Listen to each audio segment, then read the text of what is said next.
आज हम संविधान के मूल ढांचे की चर्चा करेंगे। क्या वह दरक रहा है, क्या उसको खतरा है? तो स्पष्ट समझ लें, ऐसी कोई बात नहीं है, ऐसी कोई शंका नहीं है, ऐसी कोई परिस्थितियां नहीं हैं। किंतु यह विवाद वर्तमान में प्रधान न्यायपीठ में न्यायाधीशों की नियुक्ति को लेकर केंद्र सरकार और प्रधान न्यायपीठ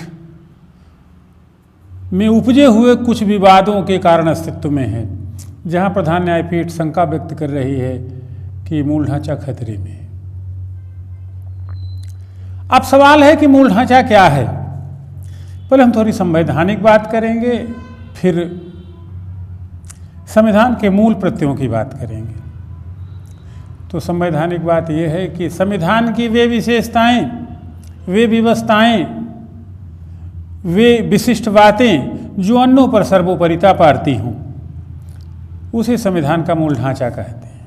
मूल ढांचे से संबंधित विवाद या मूल ढांचे से संबंधित प्रत्यय पहली बार केशवानंद भारती मुकदमे में 1973 में अस्तित्व में आया, जब प्रधान न्यायपीठ ने मूल ढांचे को समझा, परखा, जाना और व्याख्यायित करने का प्रयत्न किया।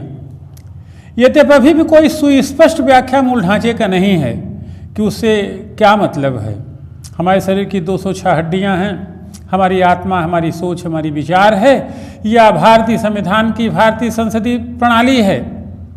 भारतीय संविधान की प्रस्तावना है, मूल अधिकार है, मूल कर्तव्य है, राज्य के नीति निर्देशक तत्व हैं, संघीय शासन की भाषा है, न्यायिक पुनर्विलोकन है, या संपूर्ण रूप से जो वास्तविक शब्द 395 अनुच्छेदों 22 भागों में लिखे गए हैं वे हैं, 12 अनुसूचियों को समेटते हुए।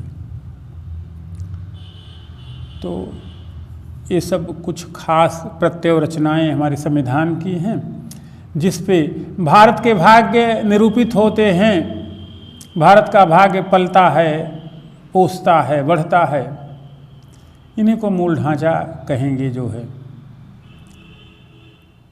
प्रधान न्यायपीठ की व्याख्यात्मक विचार यही है कि संविधान की प्रस्तावना, संसदीय शासन प्रणाली, मूल अधिकार, राज्य के नीति निर्देशक तत्व, मूल कर्तव्य, भारत का संघवाद, न्यायिक पुनर्विलोकन, कानून का शासन, सत्ता का पृथक्करण, ऐसे कुछ प्रमुख प्रत्यय संविधान के मूल ढांचे के कोट में माने गए हैं। प्रधान न्यायपीठ ने भी 2-3 बातें कही हैं। वैश्विक मताधिकार, स्वतंत्र न्यायपालिका जैसे मुद्दे भी संविधान के मूल ढांचे की कोट में माने गए। अब सवाल यह है कि वो कौन सी बात आ गई कि संविधान का मूल ढांचा खतरे में दिखाई देने लगा। इसकी चर्चा हम थोड़ी देर बाद करेंगे। किंतु भारतीय संविधान निर्माताओं की दूरंदेशिता के धरातल पे, प्रथम शब्द हम के धरातल पे, हम पहले मूल ढांचे को समझने का प्रयत्न करेंगे। देखो भाई, भारत के संविधान की शुरुआत हम से होती है। जब हम की बात आ गई तब कहाँ जाति, कहाँ धर्म, कहाँ क्षेत्र, कहाँ बाइबिल, कहाँ कुरान, कहाँ गीता, तब तो सब एक सार हो गए। कहाँ अद्वैत, कहाँ द्वैत। तो अगर भारतीय संविधान को की मूल ढांचे को आपको समझना है तो हम की व्याख्या अच्छी तरीके से कर लें। हम का मतलब है केवल हम। यही सर्वसमावेशी है, यही समस्त वैश्विक, आर्थिक, सामाजिक, राजनीतिक चिंतन है। अब कुछ बचता ही नहीं है कुछ कहने को। यही धारणी विकास है, यही पोषणी विकास है, यही समावेशी विकास है, यही सबका साथ सबका विकास है। इसके अलावा कुछ बचता ही नहीं। अब प्रश्न है कि हम के अर्थ को जब इतना सरल है तो समझा क्यों नहीं जा रहा। वस्तुतः अति सरल अति क्लिष्ट होता है, और सामान्य जन इस हम का भाव समझे तो पड़ोस का झगड़ा क्यों हो, नाली मेड़ को लेकर के गांव में द्वंद्व झगड़े क्यों हो, रूस और यूक्रेन का युद्ध क्यों हो। हम यही नहीं समझ पाते हैं, क्योंकि इस प्रत्यय में सब विलीन हो जाते हैं, कुछ नहीं बचता है। यही गांधी का ट्रस्ट है, यही अंत्योदय सर्वोदय सिद्धांत है, यही विनोबा भावे हैं, यही जगत है, यही तुलसी का लोक मंगल है, कबीर का रहस्य है, पंत का प्रकृति प्रेम है, अंबेडकर का छूतोद्धार है, टैगोर का विश्व प्रेम है। काश हम इस हम को समझ पाते। जिस दिन हम का अर्थ समझ जाएंगे, उस दिन बाइबिल, कुरान और गीता एक साथ चलना शुरू हो जाएंगे, सारे भेद मिट जाएंगे। अब अगला प्रश्न उठता है, जब इतना सरल है तो सुप्रीम कोर्ट इसकी सही व्याख्या क्यों नहीं प्रस्तुत कर पा रहा है? वस्तुतः उसके पीछे निहित कारण यह है कि आम समाज उतना समझदार और जागरूक नहीं है। वो छोटे छोटे ईगो में, छोटे छोटे अहमनताओं में, छोटे छोटे स्वार्थों और हितों में, छोटे छोटे लाभों में उलझा हुआ है। इन छोटे लाभों में उलझा हुआ समाज, सरकार और विपक्ष कैसे इस चीज का अर्थ समझ पाएगी? कैसे वह सच को सच कहेगी जब कोई सच बोलने वाला ना हो? इसी नाते सुप्रीम कोर्ट कुछ तकनीकी सहारा लेते कि ये शब्द मूल ढांचा है। उम्मीद की जाती है कि आगामी समय में हम संविधान निर्माताओं द्वारा लिखित ये पहले शब्द का अर्थ समझेंगे। भारत स्वयं को भी नहीं, विश्व को पूरी दिशा दशा देने में समर्थ हो जाएगा। तो अब जो बातें आगे हमको यहाँ पे सीखनी हैं कि अगर हमको समझ लें तो सारी समस्याएं खत्म हो जाएंगी। अब महत्वपूर्ण बात है कि ये मूल ढांचे, विवाद, दरकना, कमज़ोर होना खतरे में है। बात क्यों?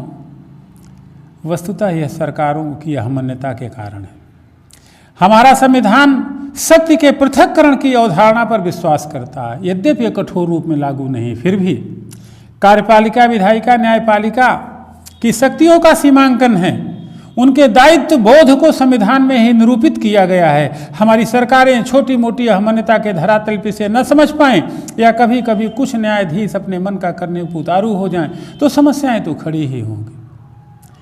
न्यायिक नियुक्ति की पहली प्रणाली ठीक थी कि जहां राष्ट्रपति महोदय कुछ विशेषज्ञों से राय लेते थे, सुप्रीम कोर्ट के प्रधान न्यायाधीश से राय लेते थे, कुछ गणमान्य लोगों से राय लेते थे, सरकार की संस्तुति पर जो है न्यायाधीशों की नियुक्ति कर देते थे, वह सही था या कॉलेजियम प्रणाली सही है या नई व्यवस्था न्यायिक नियुक्ति आयोग सही है?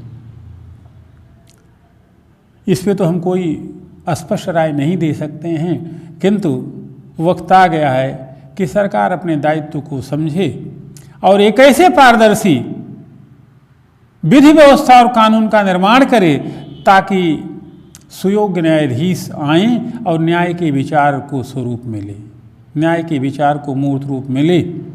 पंच परमेश्वर की कहानी जो अलगू चौधरी और जुम्मन शेख की है, उसी रूप में न्याय को स्वरूप दे।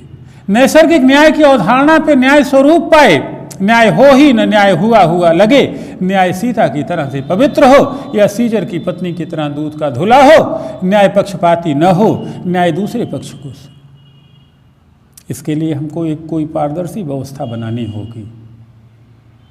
देश के लोगों को भी इसमें अपना कोई विचार देना होगा ताकि न्याय जैसा महसूस हो। वर्तमान व्यवस्था के कुछ कृत्यों के कारण कभी कभी संविधान का मूल ढांचा न्यायपीठ से द्वंद्व के कारण खतरे में दिखाई पड़ता है। वो होना भी चाहिए। हमें जागरूकता के धरातल पे इस चीज का भी कहीं कुछ उल्टा पुल्टा तो नहीं चल रहा है। तो आप देखेंगे सरकारें अपने ईगो को सेटिस्फाइड करने के लिए या अपने मन मुताबिक न्यायाधीशों की नियुक्ति के लिए कभी कभी कुछ का कुछ कर बैठती हैं। 70 का दशक याद हो तो 3 न्यायाधीशों की वरिष्ठता को त्याग करके प्रधान न्यायाधीश किसी और को बना दिया गया। ये सब उचित स्थितियां नहीं हैं। अगर सारा कुछ केंद्र राज्य को ही करना होता तो फिर न्यायपालिका की जरूरत क्या थी, कार्यपालिका की जरूरत क्या थी? राजत्व का सिद्धांत अप्लाई होता, राजा के तरीके से भारत का प्रधानमंत्री होता, वो अपने तरीके चाहे जो निर्णय लेता, चाहे जिसे निर्णय दिलवाता। चूंकि ऐसा नहीं है, इस नाते संवैधानिक संस्थाओं को अपनी भूमिका नए तरीके से समझनी होगी, तभी इस विवाद से बचा जा सकता है कि मूल ढांचा खतरे में है या खतरे में नहीं। फिर हम एक बार कहेंगे कि हमारा मूल ढांचा खतरे में नहीं है। मुसीबत में हम भारतवासी एक होते हैं, भारत की जनता जागरूक हो उठती है, सत्य और सत्य का भान करने लगती है, उचित और उचित अनुचित का निर्णय करने लगती है। कोई भी संस्था यदि अपने अतिरेक में जाकर के काम करेगी तो भारतीय जनता उसको सबक सिखाने से नहीं चूकेगी। अभिप्राय यह है कि थोड़ी मोड़ी विसंगतियाँ कभी कभी मन को व्यथित तो करती हैं, किंतु अभी भी संविधान का ढांचा, मूल ढांचा जो केशवानंद भारती विवाद के बाद 1973 में उपजा है वो खतरे में नहीं है। किंतु कुछ बातें हैं जो सालती हैं। जल्दी हम फिर मिलेंगे नए वीडियो के साथ, जिसमें हम आपको लवणी भूमि सुधार या ऊसर भूमि सुधार के बारे में बताएंगे। चूँकि हम सिविल सेवा परीक्षा देने वाले विद्यार्थियों के कोच हैं, तो हमारी चर्चाएं भी उसी क्रम में होती हैं, आपको उसी तरीके से ट्रेन करने की होती हैं। लेकिन 2-3 बात कहेंगे।